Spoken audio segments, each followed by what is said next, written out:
네, 이번에 리뷰할 다큐는 2005년도에 내셔널 지오그래픽사에서 만든 Was Dying Wrong 이라는 다큐입니다. 그러니까 다인은 틀렸을까? 이제 그런 얘기인데, 이 다인이 주장한 게 결국은 종회기원에서 뭐 그 진화론 아닙니까? 이 진화론이야말로 유사일에 최대로 논쟁되는 주제죠. 그러니까 진화론, 이게 이제 진화론을 그 부정하는 사람들은 진화론은 허점투성이기 때문에 그 역으로 창조론이 맞다는 거예요. 근데 이게 말이 안 되는 게, 진화론이 틀렸다 그래서 창조론이 맞다? 아니죠. 진화론도 틀리고 창조론도 틀리고 둘 다 틀릴 수도 있는 거기 때문에 이런 주장은 그건 말이 안 되는 얘기죠. 그리고 생명체는 너무 복잡해서 조물주 없이는 설명되지 않는다. 글쎄, 조물주 없이 생명체가 복잡하게 진화되는 게 그게 안 된다는 뭐 법이라도 있나요? 하여튼 뭐 이런 식으로 해서 진화론이 엉터리다라는 걸 계속 주장을 하고 있는 거죠. 그래서 진화론은 150여 년간 공격을 받아왔다. 근데 원래 그 다인을 그 아버지가 의사를 만들려고 그랬다는 거예요. 근데 다인이 그 의사 되는 걸 싫어해가지고, 특히 그 저기 뭐 수술할 때 그 피 흘리고 하는 걸 아주 그 싫어해가지고 다인이 그 의사가 안 되겠다고, 그래서 이제 그 신학을 공부를 시켰는데, 신학도 별로 다인이 별로 좋아하는 게 아니었죠. 결국은 그 신학으로 케임브리지대를 굉장히 우수하게 졸업을 했는데, 그거 하질 않았죠. 그 박물학을 좋아했다 그래요. 박물학을 좋아해가지고 이제 그 세계 여행을 가는데, 이게 그 아버지가 아마 집안이 잘 살았던 것 같아요, 다행히. 그래갖고 아버지가 그거를 그 비용을 대줬다는 거예요. 그게 1831년 5년간의 세계 여행을 떠난 거죠. 많은 자료를 수집한 그는 20년간 연구한 후에 1959년 종회기원을 발표한다. 이게 지금 이 배가 바로 비그로라 배죠. 이 배를 타고, 그리고 요 배로 5년 동안 이런 식으로, 그러니까 영국에서 브라질로 간 거죠. 남아메리카.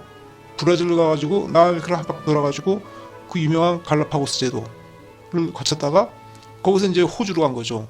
호주를 거쳐갖고 다시 아프리카 희망봉을 지나서 브라질로 갔다가 거기서 영국으로 올라간 거죠.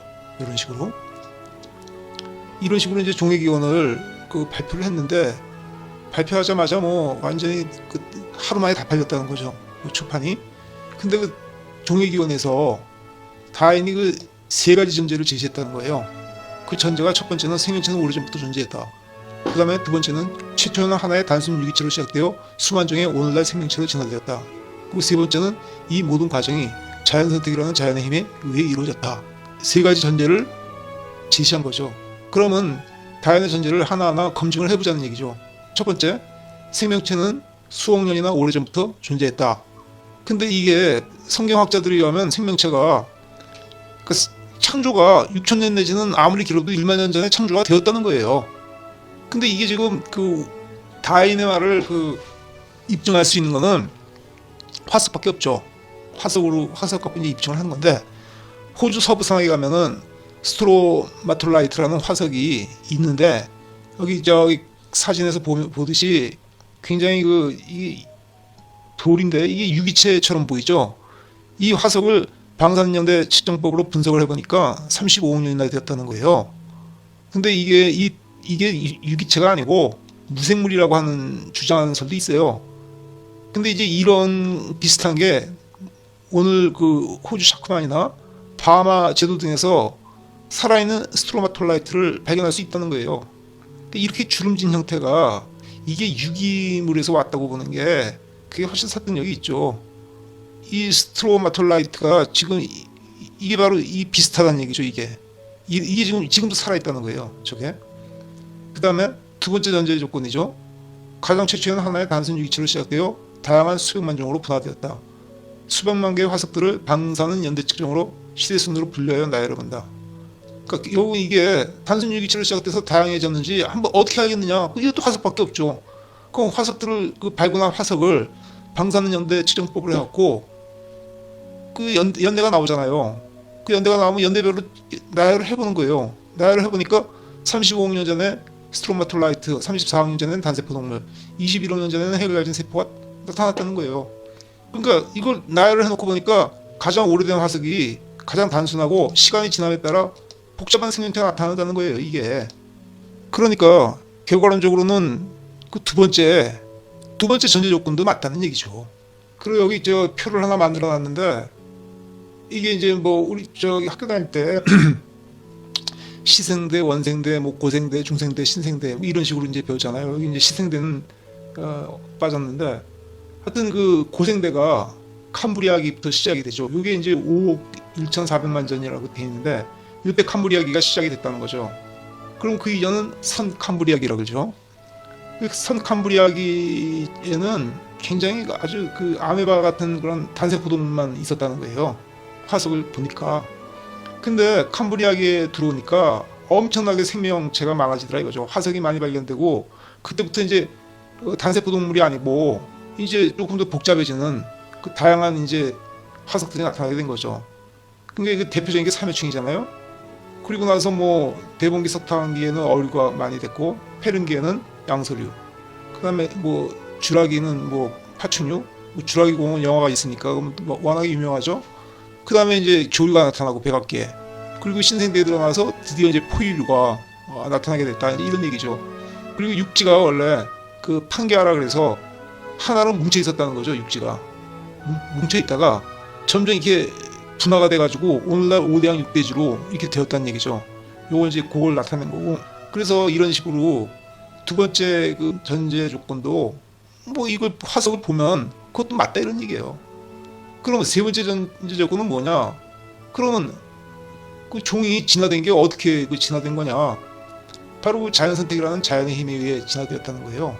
그렇게 주장했는데 아마존에 가면은 생명체의 다양성에 놀라지 않을 수 없는데 자연 선택이라는 거는 환경에 적응하는 과정에서 그 진화가 됐다는 거예요. 그러니까 한마디로 덕자생존이죠. 그래서 이제 불곰이랑 그 북극곰 그거가 분화된 걸 봐도 북쪽에는 항상 그 얼음만 있으니까 흰색이 유리하죠. 흰색이 유리하니까 그 북극에서 적자는 흰색이죠. 색깔이 있으면 눈에 잘 띄니까. 그러니까 결국 흰 놈이 살아남았고 아래쪽에서는 이게 저기 색깔이 있는 게 오히려 보호색이 되니까 흰 놈이 오히려 눈에 잘 띄니까 흰 놈이 도태되고 이 검은 놈이 살아남았다는 거죠. 이런 것들이 적자생존이죠. 말 그대로 적자생존인 거죠. 근데 그 진화론을 부정하는 사람들은 눈은 완벽하게 창조된 거기 때문에 뭐 진화하고 뭐가 하는 게 없다 이렇게 주장하는 거예요. 근데 그 눈도 진화했다는 걸 충분히 입증할 수가 있다는 얘기예요. 그 하등동물 그 순으로부터 쭉 이렇게 나열을 해보면은 눈이 어떻게 진화되는지 알 수가 있다는 거죠. 그래가지고 이거를 탁구공으로 실험을 할 수 있다는 얘기예요. 그래 홍채 모형을 만들어갖고 빛에 초점을 맞추는 실험을 해보면은 눈도 진화가 가능하다는 사실을 입증할 수가 있다는 거예요. 요게 더 많이 이게 페이스록 더 많이 들어갈수록 영상이 더 선명하게 나타나는 거죠. 이게 홍채가 작을수록 또 더 선명하고 여기다 이제 물을 채우는 거죠. 이 탁구공에다 물을 채우면은 물이 찰수록 점점 선명해지는 걸 알 수가 있고 홍채가 작아질수록 점점 선명해진다는 거죠. 그런 식으로 그 눈도 진화를 했다는 거예요. 또 그 진화를 비판하는 사람들은 아니 그렇다면은 그렇게 진화가 됐다면 중간 단계 화석이 있어야 될 거 아니냐? 중간 단계 화석이 있냐? 그렇게 또 비판을 하죠. 그래가지고 그 시카고 대학 닐 슈빈이라는 교수가 캐나다에서 6년의 탐사 끝에 최초의 육상 동물을 발견했다는 거예요. 그래서 그 육상으로 올라왔을 것이라고 추정되는 연대 지질을 조사하여 캐나다로 갔다는 얘기예요. 그러니까 요즘은 지질학도 많이 발달해가지고 각 시대의 퇴적층이 어디에 형성되었는지 거의 다 파악하고 있다는 거예요. 그러니까 생명체는 물에서 먼저 탄생했다고 지금 하고 나중에 육지로 올라왔다고 추정을 하는데 무트로 올라온 그 중간 단계 화석은 어류랑 양서류의 화석이 그 어류랑 양서류 그때가 바로 그 무트로 올랐을 거 아닙니까? 양서류는 이제 양쪽에 산다는 얘기니까 그때가 바로 대봉기 석탄기 페른기 그때 아닙니까? 그때 퇴적층에서 나올 가능성이 높은데 그 퇴적층이 캐나다에 있다는 거예요. 아무 데서나 뒤진다고 이걸 찾을 수가 있는 게 아니죠. 지구상 어디에 가서 아무 데나 찾을 수 있겠습니까? 그러니까 이걸 딱 그 지질학에 그걸 받아가지고 이걸 딱 찍어서 캐나다로 와가지고 끈질기게 6년 동안 탐사를 한 거죠. 그 틱탈릭을 발견을 해낸 거죠. 화석을 발굴을 한 거죠 결국. 악어처럼 아주 납작하게 생긴 놈이에요. 이제 그 놈을 그 주둥이 머리가 납작한 생명체라고 이제 나오죠. 요 놈을 보니까 땅을 걸을 수 있게끔 그 지느러미만 있는 게 아니라 발이 있다는 거예요. 그 발이 있기 때문에 요게 뼈가 있기 때문에 요걸 해서 땅 위를 기어다니 올라올 수가 있다는 얘기죠. 그 진화론을 비판하는 사람들은 또 그러죠. 아니 적자생존이라고 하면서 공작을 봐라. 공작은 화려한 깃털을 가지고 있는 게 눈에 띄기 쉽지 않냐. 눈에 띄기 쉬우니까 포식자한테 잡혀먹기 쉬운데 그거는 적자생존이 아니지 않느냐. 니네들이 말하는 적자생존, 다인이 말하는 적자생존에 반대되는 거 아니냐. 그럼 어떻게 설명할래? 이제 그렇게 또 이제 비판을 하는 거죠. 근데 이거를 실험을 해본 거죠. 화려한 깃털을 훼손을 시킨 거예요. 훼손을 시켜가지고 보니까 이 깃털이 훼손된 수컷이 암컷이랑 짝짓기 하는 횟수가 반 이하로 떨어졌다는 거예요. 그러니까 암컷이 선호하지 않는다는 얘기죠. 암컷은 그 깃털이 화려한 놈을 좋아한다는 거죠. 그러니까 자기 자신한테는 굉장히 불리하지만 후세에 자기 유전자를 전달하는 데는 이 깃털이 화려한 게 이게 유리하다 이거죠.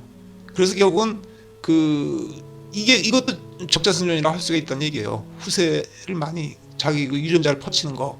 그러니까 암컷의 간택을 받기 위해서 화려하게 깃털을 할 수밖에 없었다. 이런 얘기예요. 그러니까 이것도 이 진화론에 모순되는 게 아니다. 이제 이런 얘기죠. 그러면 만약 진화가 되지 않았으면은 그대로 갈 거 아닙니까? 생겨먹은 대로. 근데 이걸 바꿀 수가 있는 거예요. 인위적으로.